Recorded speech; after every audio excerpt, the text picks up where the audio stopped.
This episode of Warp 5 is brought to you by Audible.com, offering more than 180,000 titles for smartphone, tablet, and desktop. To get a free audiobook of your choice and help Trek FM at the same time, visit audibletrial.com/trekfm. And also by Enterprise in Space, an international program of the non-profit National Space Society. Find out how you can help science and education and become a virtual crew member aboard the NSS Enterprise Orbiter by visiting enterpriseinspace.org. And if you want to join in on the conversation and share your thoughts on this episode or any other, please join the Babel Conference, our listeners group on Facebook. Just type Babel, that's B-A-B-E-L, into the Facebook search field. We look forward to seeing you there. This is Phyllis Strong, writer-producer on Star Trek Enterprise, and you're listening to Warp 5 on Trek FM.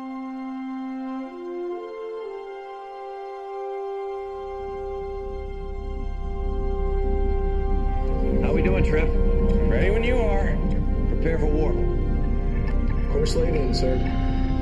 Request permission to get underway.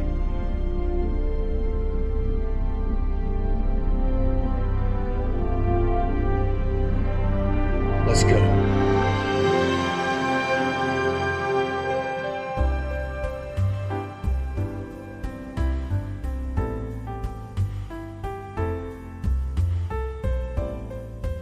Welcome, boomers, to another episode of Warp 5 Trek FM's dedicated Enterprise podcast. I am your host for the evening, Brandi Jackola, and with me, as always, is Brandon-Shea Mutala. Brandon, how are you this fine day? Oh, I'm melting! Oh, my body is coming apart from different temporal reality. Okay. Yeah, well, you know, that's what you get for trying to mess with the World War II timeline. And we have a very special guest tonight. We have Dan Davidson from Trek Geeks joining us. Dan, how are you? I am great. I can't beat Brandon's intro, so I'm not even going to try, but I'm thrilled to be here. It's always great to talk Enterprise, and I can't wait. Can't wait. Excellent. You know what you could do that would totally beat mine? It's not Enterprise related, but if you could do the Amok time Kirk thing, kill Spock. Gil Spock. That's not what we came to Vulcan for, is it? Perfect. Oh, and not with us tonight. It's Patrick, because as you all know... I finally fired him. Yeah, he got Wow. fired. We all got fired last week. Brandon and I were able to get back in each other's good graces. Wow. But Patrick just couldn't say he was sorry. Bill fires me every week on Trek Geeks, so I know exactly how y'all feel. No, Yeah. poor Patrick had a last-minute meeting that he had to attend to, so he's unable to join us, but he will return next week. He's not really fired. No, I don't think anyone would believe he was really fired. We would not do that. We love Patrick. We need our Patrick in our lives. Yes, we do. All right, so tonight, or today, depending on when you're listening to this, this day, we are beginning our Season 4 retrospective, and we are beginning with 3 episodes. We've divided this up in a way that hopefully doesn't screw up the narrative of certain stories that come in 2 or 3 parts. So, unlike my Blu-ray box set. That's why they should just release them all as digital copies, and then you don't have to worry about it. They just flow into each other. Absolutely. Or just watch it on Netflix, where they just flow into each other. Yeah, we're very excited to get into Season 4 finally. So this is what many fans consider to be the best season of Enterprise. Yes. And, you know, if we're to take it based on these first 3 episodes, I don't know what they're talking about. Wow. Yeah, we'll get into that, because we are going to be talking about Stormfront Part 1, Stormfront Part 2, and Home. And, of course, Stormfart. Whoa. Hello. This is my kind of podcast, people. Stormfront Part 1. I contracted it. It's Stormfart now. That's how it is. Stormfart. Or for those of you who listen to 5 Year Mission, Storm Fark. Part 1. Fark. Okay. So Stormfront Part 1. Stormfront Part 1. I'm sorry, guys. I just did one of those things where my brain was ahead of my mouth, I guess. So, Stormfront Part... I did it again. I'm just going to stop saying it. Those first 2 episodes. So, shall we take them individually, or do you want to take them as a whole, gentlemen? Let's do them individually. Sure. Okay. I agree with that. All right. Well, Part 1, because I'm going to stop saying the title and messing it up, basically begins on the heels of the Season 3 cliffhanger, which was, they've gone back in time somehow, and it's World War II, and they're being attacked by aircraft because nobody knows what the shuttle is, and they think it's an enemy, blah, blah, blah. So, Trip and Travis do manage to survive the attacks of the P-51 Mustangs, and they make it back to Enterprise. And now, hey, here we go. His first Season 4 appearance.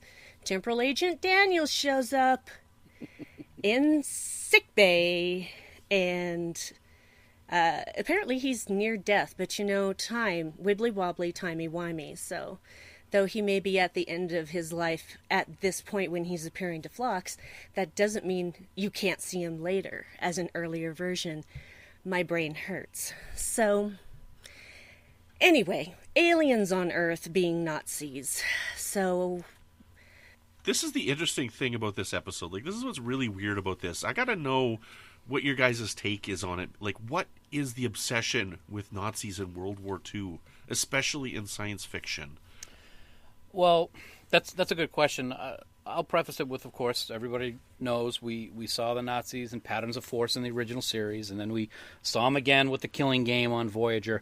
It just seems to be a storyline it's easy to pick from, because we always know that they're going to be the bad guys. So whenever there's Nazis on television, you know that that's the bad guy for the episode. So it makes it kind of easy to write around, I think, is a possibility. I enjoyed seeing this different kind of Nazi than we're used to seeing in other shows, whether it be other Star Trek series or other shows that depict the Nazis, whether it's in a drama or science fiction or whatnot. It was a little interesting. It was very strange and kind of ironic to see the White House with Nazi flags draped over it, and it was kind of weird to see New York City with Nazi soldiers patrolling it. It was something that took me a little bit by surprise the first time that I saw Stormfront Part 1. Personally, I think we talked about this last time I was on your show, Brandon, is I loved seeing the P-51s because my dad used to have a P-51, so seeing those in Star Trek for me was like one of the coolest moments of my Star Trek life. It was very, very cool. Yeah, I remember that you had said you really liked this part of the episode and this interesting aspect of these planes, and it is a really stunning visual sight to see old World War II planes shooting at our shuttlecraft. Yeah. But it's so weird to have it come out, and I wonder why World War II? I mean, I know that Manny Coto didn't have a choice because that's how they ended Season 3. When he came on as the executive producer for the final season, this is the bag that he was given, and this is the bag that he had to try and pull some rabbit out of. And I mean, I think he did the best that he could with it. I just wish that this wasn't the bag that they left him with. I think that for the most part, they were able to take that bag and run with it in a way that made it okay. It's not the greatest of episode ones in a season. However, I think that the way that they were able to take what was going on and wrap that whole temporal Cold War around it, which I honestly never really cared for. It was way too confusing. It's way too easy to have a reset button with the temporal Cold War. But I think that the way they did it here with the going back and changing history and watching all these different strange things that could happen was an interesting way to deal with it, like you said, given what he was given to work with. I remember reading an article at one point where the fan reaction to the cliffhanger to the end of Season 3 was very positive, so there was no way that they were going to change what was going to happen in dealing with the Nazis for Episode 1, at least. Where did you hear that? I think I saw it on Memory Alpha, and I think, I can't remember who exactly it was who said that. I'll try to look it up as we're discussing, but the reaction for that cliffhanger was very strong. Because I remember, and I've mentioned on this podcast before, that when I first saw that, I'm like, F this. I'm never watching Enterprise again. Like, what is this nonsense, right? Wow. But, of course, I came back because I love Star Trek. So, Brandi, how did this work for you? The thing is that World War II is so overdone because it's the greatest generation and it's the thing where we actually had a big part in it, except we didn't for a few years. You know, it's just like, oh no, go ahead and kill yourselves. We're fine. We've been trying to do that for years. And so they're killing themselves and killing the other people in Europe. But once we got attacked, then they finally had the impetus to go to Congress and say, okay, now, this late in the game, we got to do something. So it's kind of frustrating for me because they make it seem like such a glorious thing when it wasn't. It was horrible. It was war. And so many people still don't even believe that millions of Jewish people were put to their deaths. And it happened. And sometimes I just wish, let's talk about World War I. Nobody ever talks about World War I, except for the Wonder Woman movie. So, because that one was way harder to fight, way harder. But all of these things came out of World War I that we just take as commonplace now. Tanks and mustard gas and all this stuff, all of these weapons came out of World War I. So I find that one actually more interesting. But no one wants to watch an Enterprise episode about World War I. So yeah, alien Nazis, let's do this. I personally did not like the cliffhanger. I liked seeing that Archer was alive, but I didn't like alien Nazis. I'm just like, really? Really? Did you think, Brandi, like, this is after Nemesis. Like, did either of you guys think Remans when you first saw them? Yep. No. Yeah. No, you didn't? Yeah. Nope, because they didn't look enough like vampires.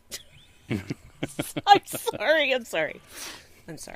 One of the interesting things about these aliens is on television during these episodes, we never actually got the name of this race. We got the name of the character, but we never knew what this race was, and I don't believe we ever saw them again either. No, they're in the books, which I'm sure you know. Yep. Yeah. I mean, I know that the Nazgul or something like that. Nakul, the not the Nazgul. That's a totally different thing. Lord of the Rings. Close enough. No, it's not. Nakul. Nakul. I know that they had mentioned it also in the Star Trek Encyclopedia. They gave them a name, but it gave it a shroud of mystery, I think.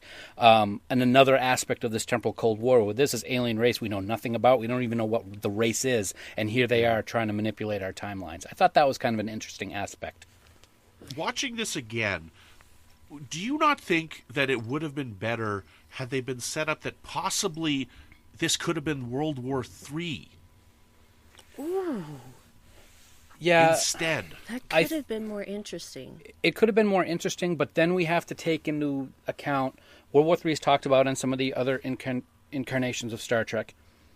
With the Nazis, as much as we've talked about how, oh my God, we're going with them again, it's something that people recognize instantly and can, I don't know if relate to is the right wording, but it gives them something to grasp onto for the storyline, where with World War III, they could have thrown anything out there and said, well, this is what World War III is going to be like. So for me, I can understand it wanting to be something different than World War II, but I also understand why they chose World War II with the Nazis. Right. Like, this is what I think, okay? So I'm going to give a spoiler for an episode from Season 10 of The X-Files, if you're okay with that, Dan. Sure. I've never actually watched an episode of The X-Files in my life. Okay. So this is from this first episode of Season 10 of The X-Files. Brandi, are you okay if I mention something? Of course. Okay, good. I was just make sure. So if anybody doesn't want to hear spoilers for The X-Files, come back in a minute here. But when I look at this episode, this is what I think. So at the end of Season 10 of the first episode of Season 10 of The X-Files, the cigarette-smoking man reveals that he actually impregnated Dana Scully, and he's William's father, not Mulder. I can't believe you're telling me this. I was just getting ready to watch it.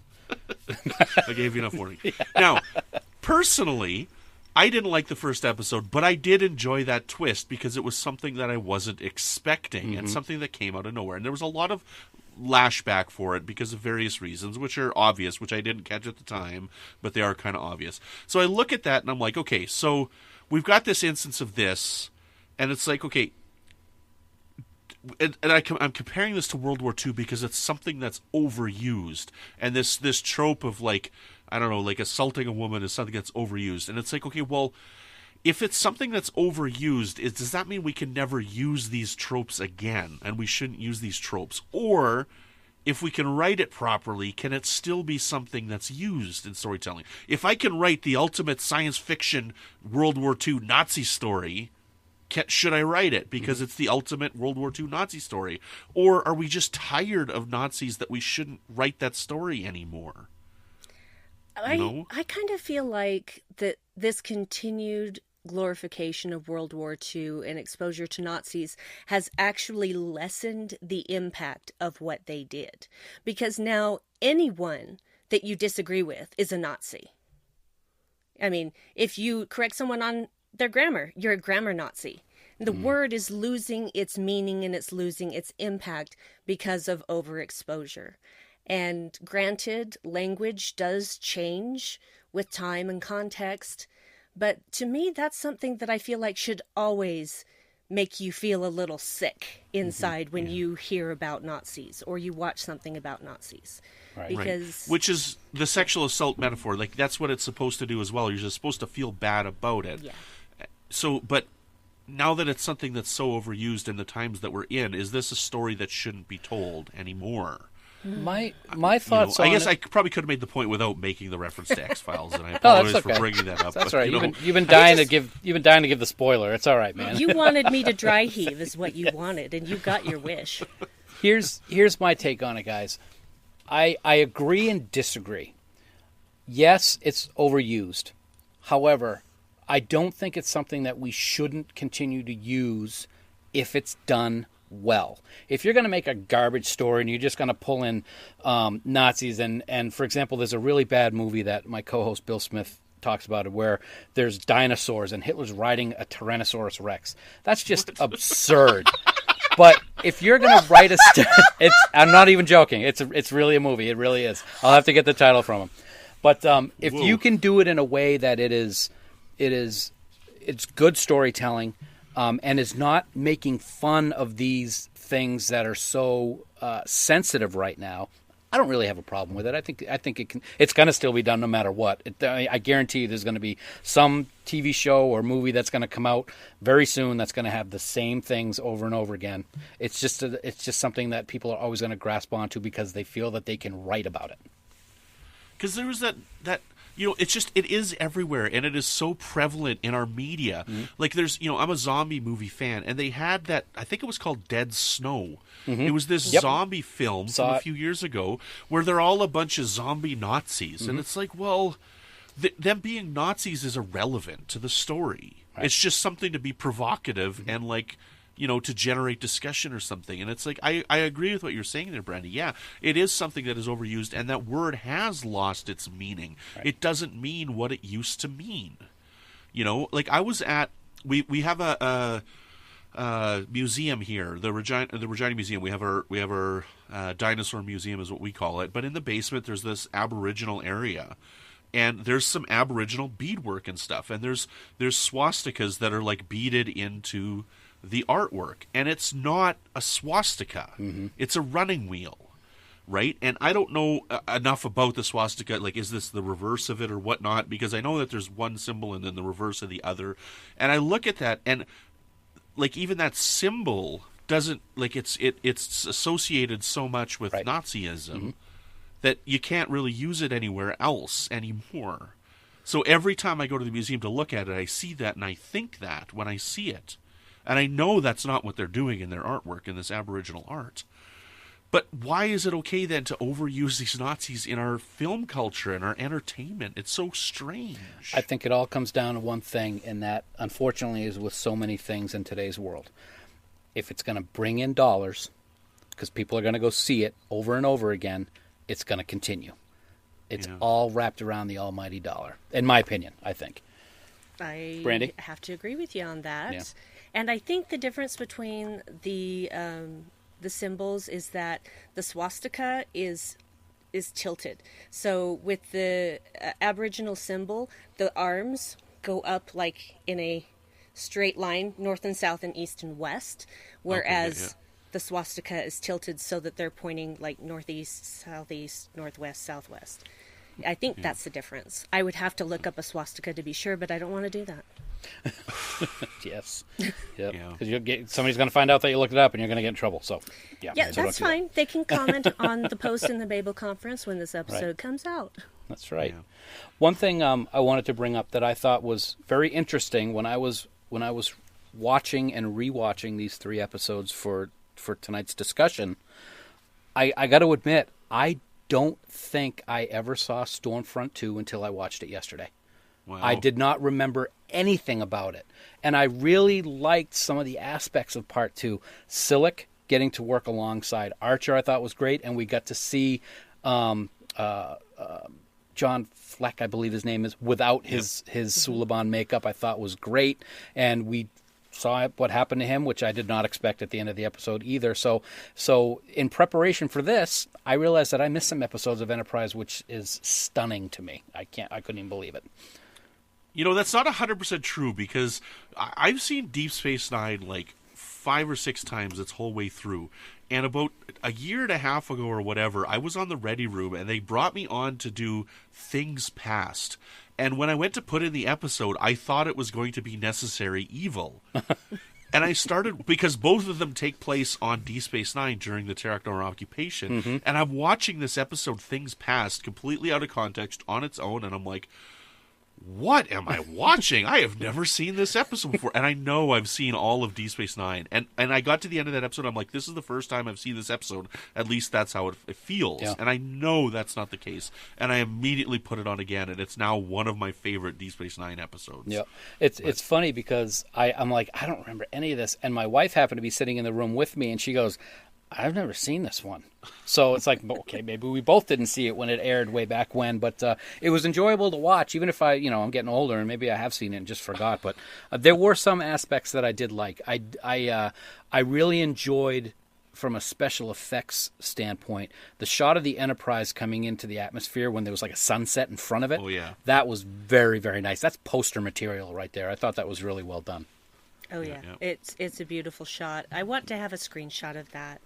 I'm sure I could actually get one if I just, put a little effort into it and create my own, which I'll probably never do. We get the end of the arc, though. We get the end of the temporal Cold War arc in this episode. And, I am kind of glad that they were able to wrap it up. And I do like the temporal Cold War. I didn't like these 2 episodes, but I am glad that they got a nice finish to the temporal Cold War arc. And I really do love that final scene with Daniels and Archer and all those things rewriting themselves as they go past him. I really think that's a great finale to what the arc was. Yeah, one of the things I've said on your show before is I was never a fan of the Xindi arc. It wasn't something that over the years I really grasped onto. As I've rewatched Enterprise, I'm a little bit softer towards my criticism of it. But like you just said, Brandon, I really like the fact that they were able to actually wrap up in the finale, and in these first 2 episodes of Season 4, they wrapped up the Xindi, and they wrapped up the temporal Cold War. It was kind of neat. They packaged it all in. And I thought one of the more interesting parts of the episode Home, which we haven't really talked about yet, is they still had a couple of Xindi in that episode. I thought that was a nice little surprise when Archer was dreaming. That was kind of cool. Yeah. Well, and apparently we just went ahead and started talking about Part 2. That's really... Because, Xindi. We should have just talked about it as one episode. But no, it's fine. It is tough, and I think we're going to have trouble with that with this Season 4 retrospective. And that's kind of why we divided the episodes up the way that we did. It's going to be a challenge. It just all blends into each other.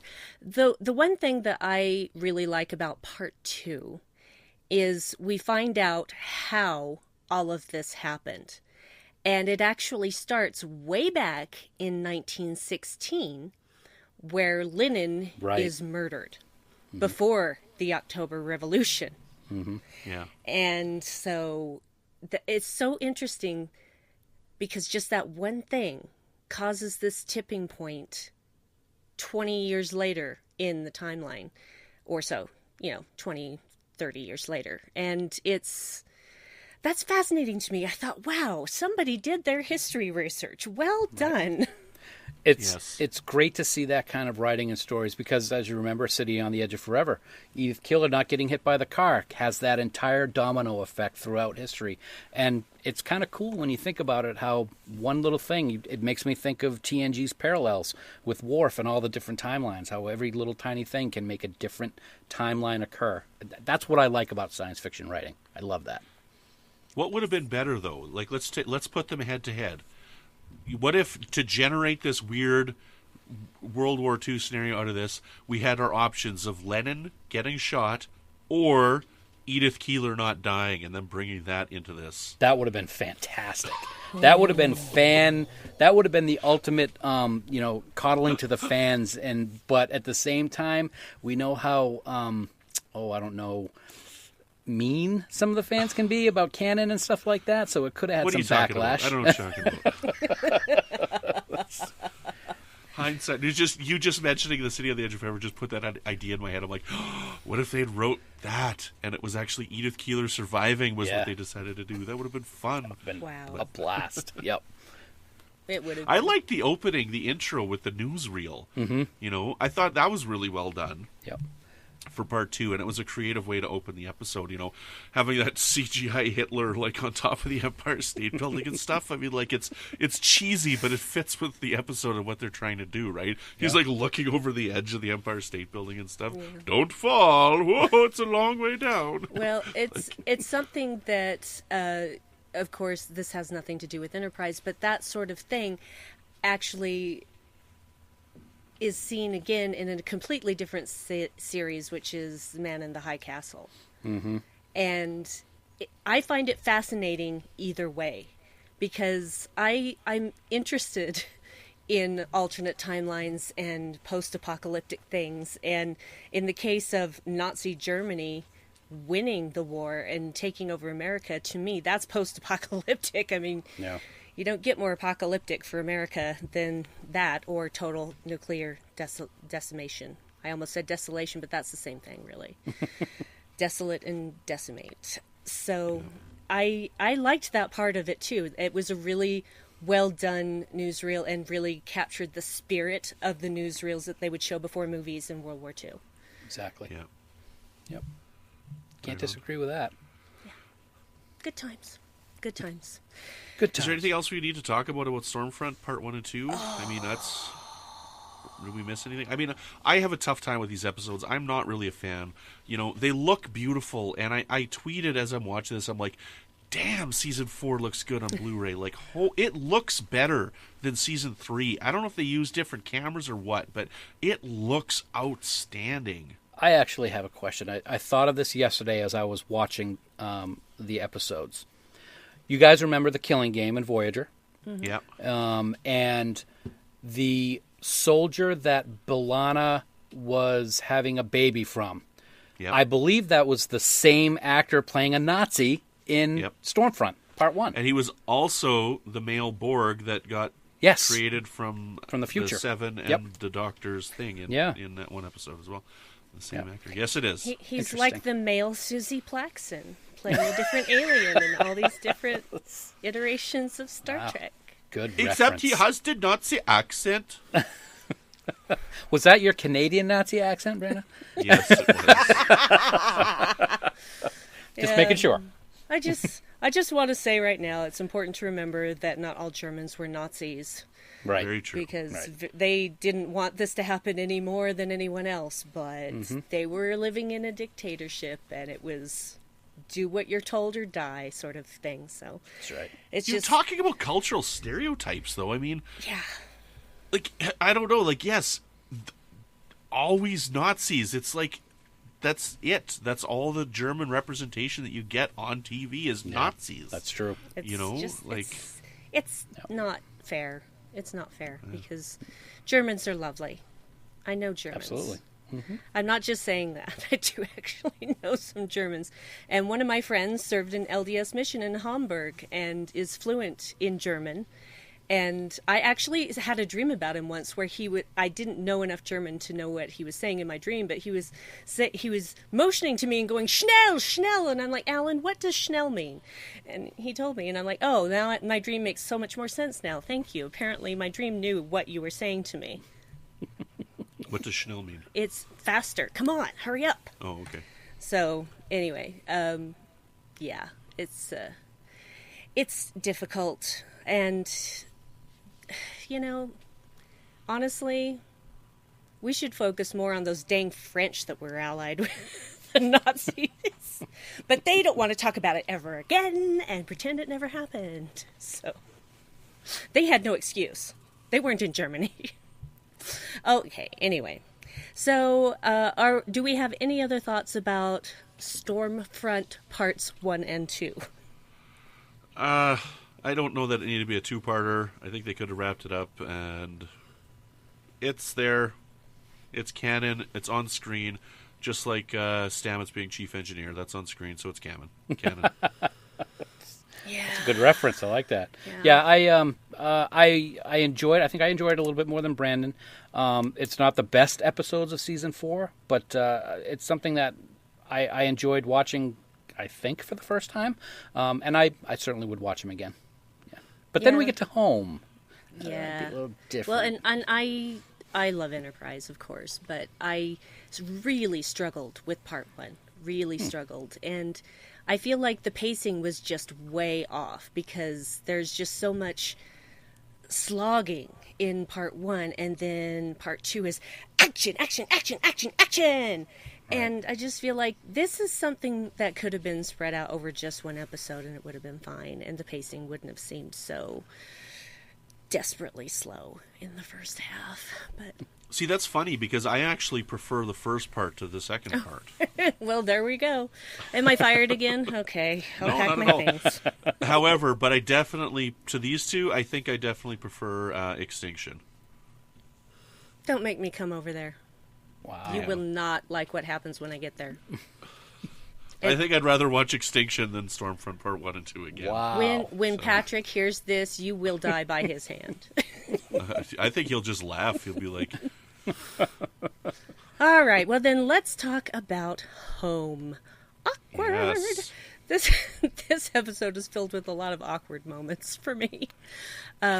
Basically, this is what happens after you've defeated an enemy that you've spent months fighting and trying to find, and you've finally completed your mission. Then it's kind of like, what now? So this is what the What Now episode apparently is.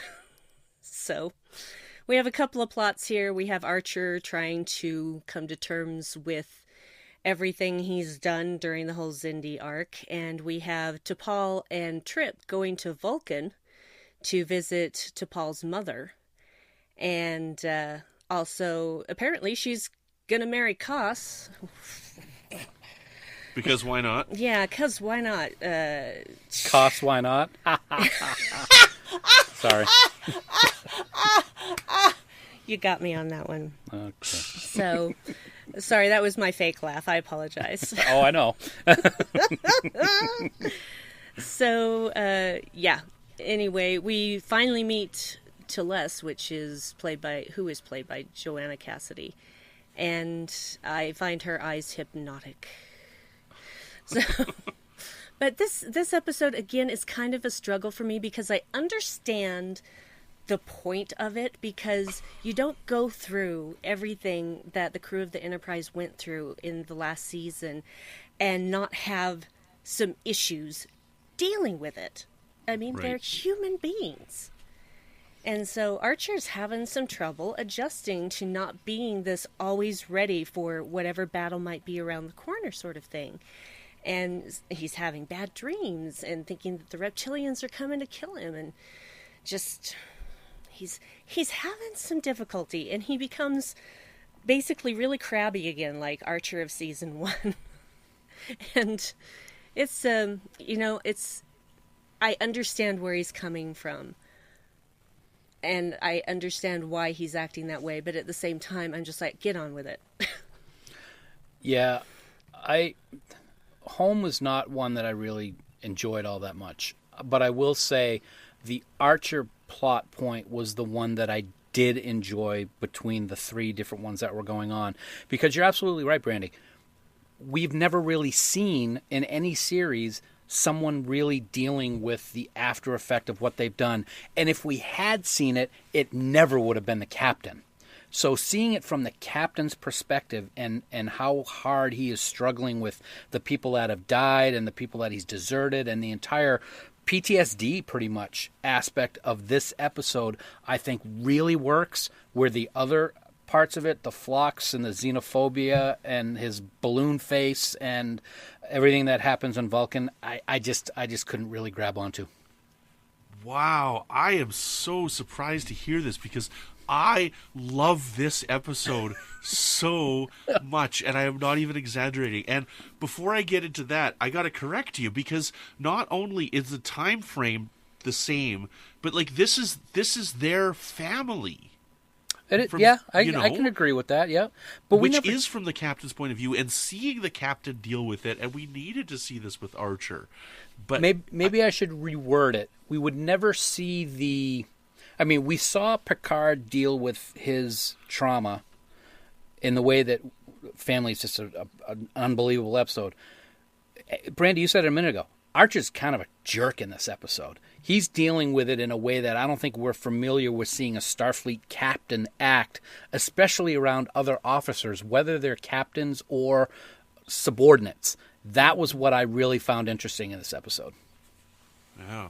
I don't know. I love this episode so much. I love seeing Archer so angry. Oh, I love that too. With what he's gone through. And it's the opposite of Picard. Like, Picard is very reserved in family until he breaks down crying. Mm-hmm. And Archer's taken the complete opposite end of it, where he's angry about what's happened and what they've made him.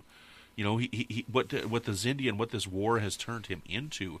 And, you know, I like the stuff because I believe what's going on Earth with the fear of the aliens and the fear of Phlox, and I love how that builds in the season till we get to the actual season finale, not that fake season finale, and then it's heartbreaking because the only relationship in any TV show that I watch that I ship is Trip and T'Pol. And so to see this episode and have her marry at the end is so heartbreaking for me as a fan. You know, and that's all why I love it. And I think this episode is brilliantly constructed. And I don't know, I love this. I think this episode is the second best episode of the season because I love Observer Effect. And Observer Effect is my favorite of the season because it's so cool. But I just love this episode so much. I'm going to say something that you're probably not going to like. I'm sorry to step on you there, You'll Brandi. be fired. That's okay.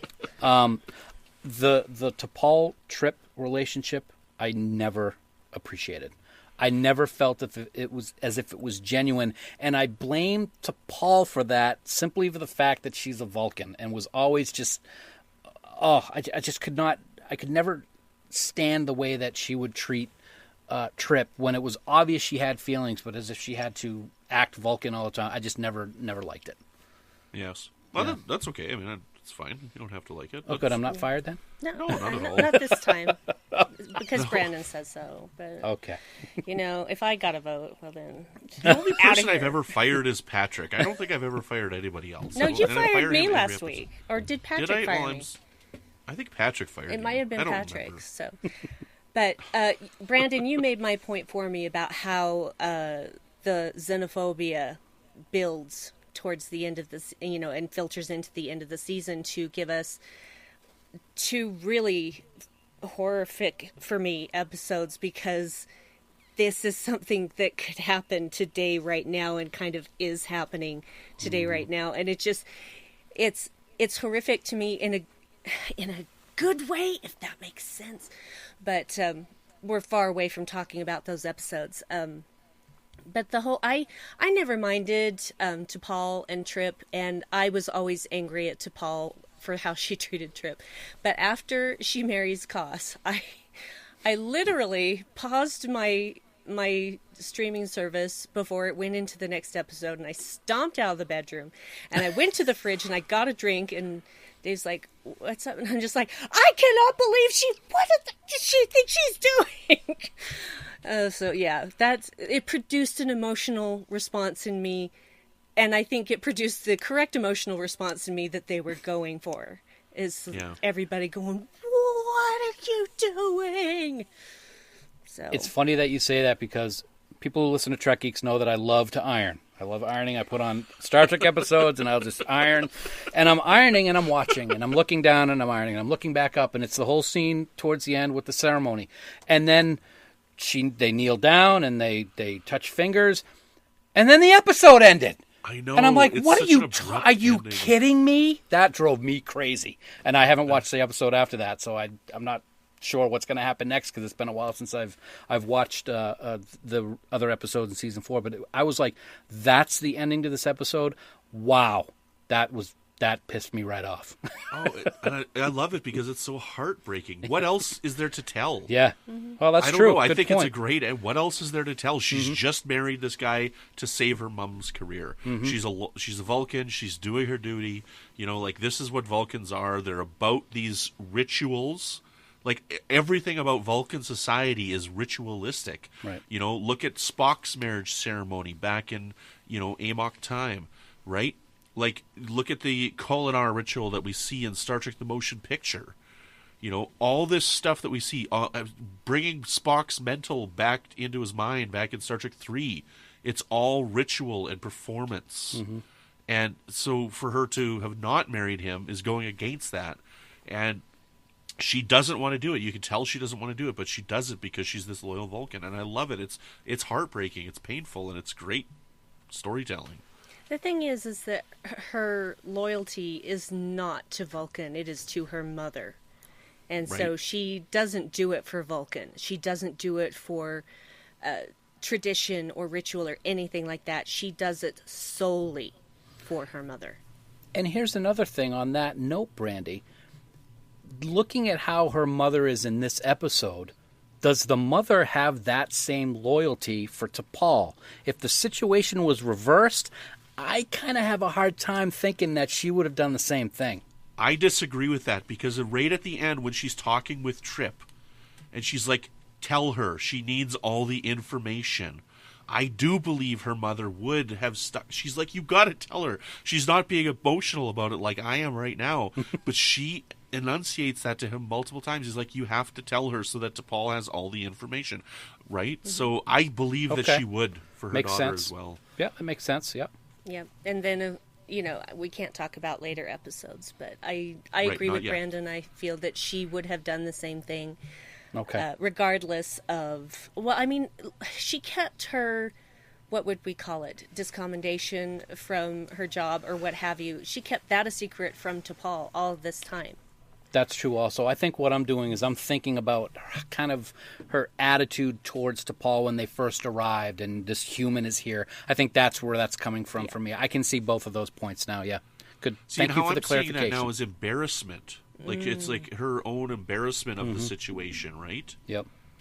So, I don't know. Like, I wonder if, in the back channels they would have said, disavow your daughter and we'll keep you on, or something like that. Right, right. And she couldn't do that because, as we now know, especially with Discovery, how shady these Vulcans are, right? So, dude, they are so two-faced. Bad dudes. Whew. The Vulcan hello. Sorry, I was going to make a rude gesture. Anyway, I'm not going to do that. Even though the audience can't see it, I'm going to refrain and be a lady, I guess. Challenging the notions of what a lady is. Yeah. So interesting, differing viewpoints on home. And I do feel like it is important for Archer to be a jerk. I really do feel that. But at the same time, I was just kind of like, I think it's because I identified with it too much. Mm-hmm. Because I went through something that's not even remotely close to fighting the Xindi for months. And I didn't know how to deal with it. And so I was just lashing out at everyone around me. Just for over stupid things, over nothing. And I finally just said out loud to my family, I need help. And I need to get that help. Because sometimes you can't just deal with it on your own. And there's no reason not to get help. Because only weak people try to do things themselves. You are actually stronger to admit that you need help and to ask for it. Well said. Well said. One thing I wanted to also point out about Home, which I did like, I really enjoyed the final scene with Archer and Saval. That was something that you would not expect to see with Saval's character. But for him to say thank you, the offer of the handshake blew me away. I thought that was just fantastic. Yes. And really, I think, made a mark on Archer. Because, I mean, they've been butting heads since the very first scene of season 1. So I thought that was a great scene. I loved it. Yeah, they started to find their way towards each other in season 2, but it was still a very long time before they could finally actually see each other as anything but adversaries. And And they build on that in the rest of this season, and I'm just like, yay, Saval is likable now, woo! I enjoy it. Great. Excellent, right on. Yeah, I love this episode. This one's great. This is definitely one of my favorites of the season, and it's very powerful and all this. But the one thing that I don't like in the episode that just doesn't work for me is the dream sequence with Archer. And that's because I just think dream sequences in general very rarely work on screen. You know, like, because they're always like, when you're like, something's wrong here. This has got to be a dream. You know, and very rarely have I been tricked by a dream in a movie or a TV show or something. So what did you guys think of the dream sequence? Go ahead, Brandi. Why don't you go ahead and take that one? I got to put that into motion. Well, here's the thing. Just going by my own dreams as a guideline, that dream made way too much sense. So, for me, it was obviously a manufactured dream sequence because I knew that the reptilians weren't on Earth, and I just thought that is not how dreams work. They jump around. They are not linear. And they rarely make any kind of sense. So it's just a typical movie or television manufactured dream sequence to try and fake us out, and it did not work. Yeah, I agree with that. I've only been faked out by a couple of dream sequences in shows. Orphan Black, for example, there's some great dream sequences in there. But yeah, I think it was, honestly, just an extra way to throw one more scene with the reptiles in there. Even though the Xindi arc had ended, just throw, they had the costumes still hanging in the closet. Let's just throw them in and have a little dream sequence. And him falling off the cliff that was not good CGI. No, not the best. Yeah. That's okay, though. I still love Archer. I will always love Archer. The coolest part of this, though, is we do have Hernandez, who's the the captain of the NX-02, the Columbia. Right. And, it's great to get that world building. And that's part of what I liked about season 4 is this world building that was going on, and they were expanding what we saw. Yep. There's more going on than just our ship, and that's really cool. Yeah. Yeah. That's one of the things that makes me so sad about season 4 being the final season, because it really was taking off. There was some great stories that I know you guys are going to talk about later on in future episodes, and it really just found its core in that season 4, not to rhyme, not to on purpose anyway, and it makes me very sad that it didn't continue, because I'm sure they had some phenomenal stories that they could have gone with based on what they did in season 4. Yeah, we wrote one just a couple weeks ago about the Borg Queen and her origin story. We wrote one just for Warp 5 here. Oh, there you go. Yeah, we retconned a lot of stuff. We were good. Awesome. We made it work. Nice. Yeah, we made it work. All right. Well, I guess that brings us to the end of our Part 1, Season 4 retrospective. Does anyone have any final thoughts that they would like to share about these 3 episodes as a whole? Dan? Well, like I said, I enjoyed them. It was good. Unfortunately, with schedules and everything, I'm in the middle of a move. I haven't been able to sit down and watch Star Trek as much as I would normally watch it. So to put several hours aside on my weekend so that I can catch up on these episodes for joining you guys here tonight, I really liked it and I enjoyed it. And it was good to get back in the Star Trek chair for just a little bit. So it's something that I hope I can do more now that I'm getting settled into my new location. And it's Star Trek. What's there not to like about it? Doesn't matter what it is, as long as we get to watch it. I'm good with it. Yeah. Even if Phlox is expanding his face to look like a big balloon. He's like a Why blowfish. don't you like that? It's funny. I love it. The first episode when he does the optimism, Captain, and he smiles. This one just looked kind of funny. And it wasn't... shows his face stretches like that, so it could do that. It was like his defense mechanism, and I understand that. I think that if I was the writer with the whole xenophobic attitude of some of the people in that bar, his defense mechanism should have been much more sinister looking, much more scary. And to me, it just wasn't scary. It's kind of, but of course, it's Billingsley, and Billingsley's hilarious no matter what he does. So I guess that's part of it too. Well, what if his defense mechanism was a storm fart? Yes, it was a storm fart. The thing is, John Billingsley out of the makeup couldn't look. He doesn't look like he could ever harm a fly, much less intimidate anyone. He's a dear man. I love him. Follow him on Twitter. He is great fun. So, Brandon, your final thoughts. This is a tough start to the season. I mean, as a fan, I know where we're going, and it's something that you got to stick with. But that Stormfront is pretty painful, but it sure does look good on Blu-ray. Yeah. But and home is awesome, so I don't have much more to add. I think it's. I'm looking forward to going through season 4 again, and I love doing these retrospectives of these little nugget dives into these episodes, and I think it's going to be a lot of fun, especially to talk about them with what's coming with these 3-episode arcs and stuff. So it's exciting. It's going to be neat. It's one of my favorite 3-episode arcs is coming.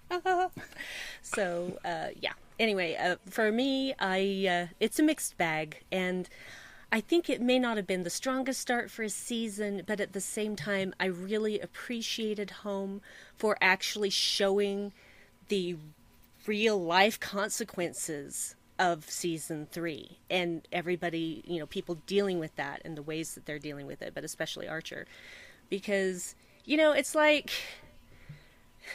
watching, the Avengers and seeing all of these dead giant turtle snake thingies on top of buildings. And I'm sitting there going, now who's going to clean that up? How are they going to get that down from there? I'm the person that's thinking that. And so this is that episode for me, is how are they dealing with all of this? And they don't just wipe it away. They actually show Archer struggling. And anyway, I appreciate it. Stormfront could have been better, which is why it will now always be Stormfart in my mind. I'm never going to be able to unhear myself say that. Oy, and I make associations like that, and they're there forever. So it's officially now Stormfart. So Dan, where can people find you when you're not eating egg druck soup from Miss Who's? I can't remember the name. I don't even know. That's a good question. I'll have to go back and watch it. It's not something that I memorized when I watched it yesterday. You can find me on Twitter at Trek Geek Dan, and of course every week on Trek Geeks, and during the season of Discovery, you can find Bill and I every week on Discovering Trek, and on Twitter we're at Trek Geeks and at Discovering Trek. Camp Kittimer on Facebook. Come on over, and we'd love to have you join the fun. And I got to thank you both for having me on here. I really appreciate it. Had a great time. And if you need somebody for another one of these retrospectives, give me a call, because that means 3 hours sitting in front of my TV watching Enterprise, baby. Excellent. We're doing it again tomorrow, so you better start watching now. Yes. Start now. Stay up late. It'll be fine. So we have been delighted to have you, Dan. Thank you so much for taking time out of your day to do this with us. Thank you. It was a pleasure. I loved it. Well, talking about the first 3 episodes of Season 4 is not the only thing we've been doing here on the network. So take a quick listen to this clip and see what else you may have missed on Stormfart FM.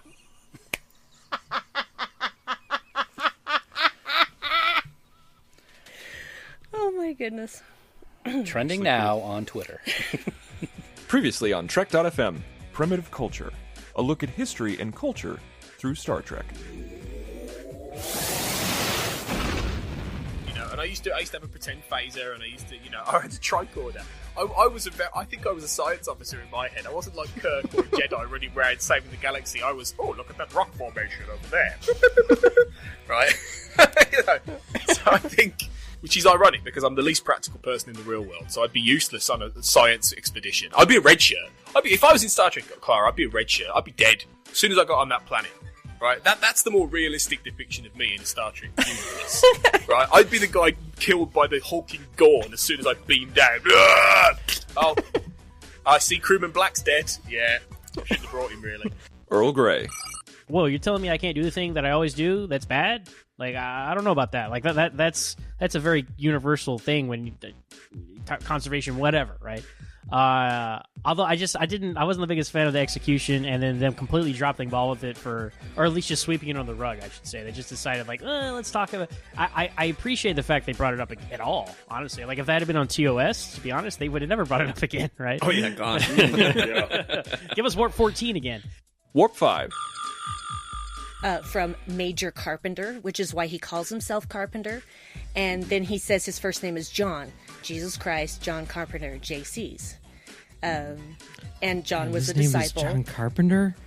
Oh Yeah. my God. I I never made that connection. Whoa. But his He's previous... made some really good I mean, movies. because... Just jumped up a few pegs. The Edge, a Star Trek Discovery podcast.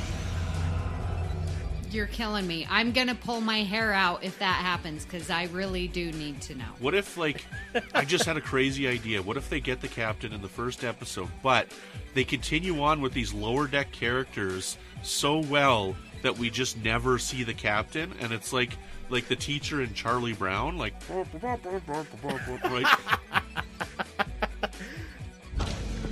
And that's what else is happening on Trek.fm. Check out all of these shows and join the conversation about your favorite corner of the Star Trek universe and beyond. You will find us wherever you may get your podcasts. So if you use Apple products, be sure to hit the subscribe button in Apple Podcasts on iPhone, iPad, Apple TV, or the desktop iTunes app to get the latest episodes as soon as they are published. And please, pretty please, always please leave us a star rating and written review. If you're not an Apple user, we've got you covered as well. You can find our shows on Google Play Music, Stitcher, TuneIn, Spreaker, SoundCloud, Windows Phone, and most third-party apps. And you can even stream and download the MP3 file from our website and grab the RSS link. We'd love to hear your thoughts on today's show, and there are many ways for you to do that. The best place to join in the larger conversation is the Babel Conference, our listeners group on Facebook. Just type BABEL into the search field, and it should come right up. If you'd like to send us an email, you can use the form on our website at trek.fm/contact. Choose to send to a show and select Warp 5. That will come right to us. You can also find the network on Twitter at TrekFM and on Facebook at facebook.com/TrekFM. Brandi, where can people find you when you're not sneaking Billie Holiday records from buildings to building to, play it so you can upset the Nazis? That's what I do best, upsetting Nazis. Well, you can find me, of course, in the Babel Conference, and my job has gotten a lot busier, so there isn't as much lurking as I used to do. And also, you can find me on Twitter at Brandywine12, Brandi with an I, 12 is the number 12. And also, I do a podcast with my dearest husband, Dave, called the Dark Corner Podcast, which you can find on strangeanddeadly.com. And we do a lot of swearing. Okay, it's really me. I swear more than anyone. And we look at basically whatever we want, but usually pop culture stuff from a darker, shady sort of spectacle. Come and join us over in the Dark Corner, because we're cool over here. So, Brandon, when your little heart isn't breaking over T'Pol, Mary, and Koss, where can people find you? You can find me drowning in my tears over on Twitter at Brandon Mutala. You can find me on Facebook in the Babel Conference every once in a while. You can find me here on the network with The Edge with my co-host Amy Nelson. And we're having some fun talking Star Trek Discovery over there. And you can find me over on the Fandom Podcast Network with my friends Chris and Tom, where we talk about Alfred Hitchcock in our show called Good Evening, an Alfred Hitchcock podcast. And we're going through all of Hitch's films one at a time. And should be out next week if I've got my days calculated correctly, where we have the episode called Blackmail. And it's the first sound film by Hitchcock. And we had the wonderful guest of David Cairns, who has written movies, and he has written lots of liner notes for various Criterion Collection releases. So he knows a little bit about films. So A little bit. That was a wonderful discussion. That's fantastic. I can't wait to hear that one. Yeah. Now, if you lovely peeps would like to help us keep all of our shows coming to you each week, you can become a patron of the network on Patreon. And all you have to do is visit patreon.com/trekfm. That is patreon.com/trekfm to get all the details. And the perks include early access to episodes, exclusive content, producer credits, and more. And it's all available through our special patrons website, Patron Zone. Add an echo to that. That would be cool. It requires a great deal of money to produce, host, and distribute these shows each month, and we really appreciate any support you can give us, and we hope you'll join the team. And again, you'll find all the details at patreon.com/trekfm. At this time, we'd like to thank the wonderful associate producers of Warp 5, without whom we couldn't release this show, and their support of our show and the network really keeps us afloat and keeps us producing podcasts for you guys daily. So a big, hearty thank you to Norman C. Lau, Floyd Dorsey, Mike Morrison, Tim Cooper, Justin Ozer, Mark Flessa, and Joe Saltzman, all of whom I would rather marry than Koss. Yeah, we'll just pretend that they were all extras in that bar. So that's what they got for their associate producers. They're fighting each other? No, not fighting. Just the ones who were just like getting out of the way when the fight started. So, because I'm sure that they would never have a brawl unless they were fighting for Phlox and not against him. I agree. All right. Well, this has been another episode of Warp 5, and it just doesn't feel right without Patrick. But he'll be back next week. He will be back next week. We miss you dearly, Patrick, and we can't wait to have you back with us. So until then, boomers, keep calm and boom on.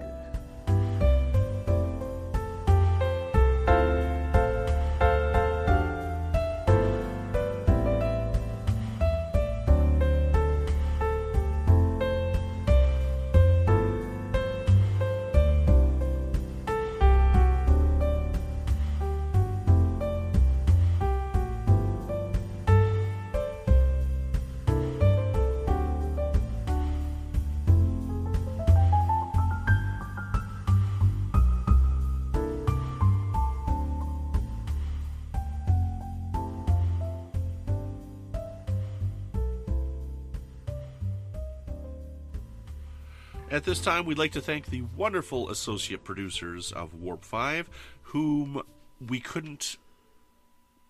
without whom we couldn't be able... without whom we couldn't release this show